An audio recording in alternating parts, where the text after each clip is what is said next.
Hello বন্ধুরা, welcome আমার চ্যানেলে বেল্লাল মাস্টার। আপনারা কিভাবে খুব সহজেই এক ক্লিকেই ফটোশপে ব্যাকগ্রাউন্ড রিমুভ করতে পারেন ছবির এবং ট্রান্সপারেন্ট ব্যাকগ্রাউন্ডে পরিণত করতে পারেন আপনার ছবির ব্যাকগ্রাউন্ড, সেটি আজকে দেখাবো খুব সহজেই। স্টেপ বাই স্টেপ দেখতে থাকুন, খুব ইজি একটি ওয়ে। প্রথমেই আমি একটি ইমেজ সিলেক্ট করে নিলাম, যেই ইমেজটির ব্যাকগ্রাউন্ড আছে এই ব্যাকগ্রাউন্ডকে আমি জাস্ট এক ক্লিকেই রিমুভ করব। তো প্রথমেই আপনাকে যে কাজটি করতে হবে, প্রথমে আপনার টুলবারে সিলেক্ট অপশনে গিয়ে সাবজেক্টে ক্লিক করতে হবে।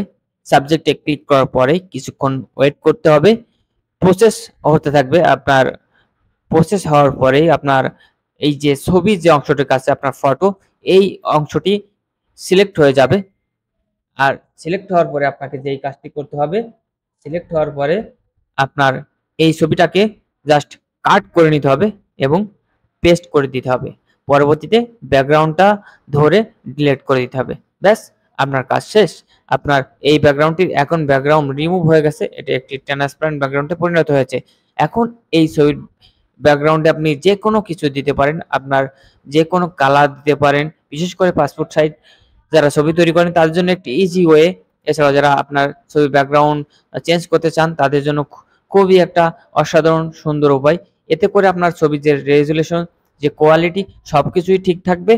আপনি যদি অনলাইন থেকে এটি রিমুভ করেন, আপনার যে ইমেজ কোয়ালিটি কিন্তু নষ্ট হয়ে যায়, কিন্তু এক্ষেত্রে আপনার ইমেজ কোয়ালিটি পুরো পারফেক্ট থাকবে, আপনার কোনো সমস্যা হবে না। এটি খুবই ইজি ওয়ে ছিল। ধন্যবাদ।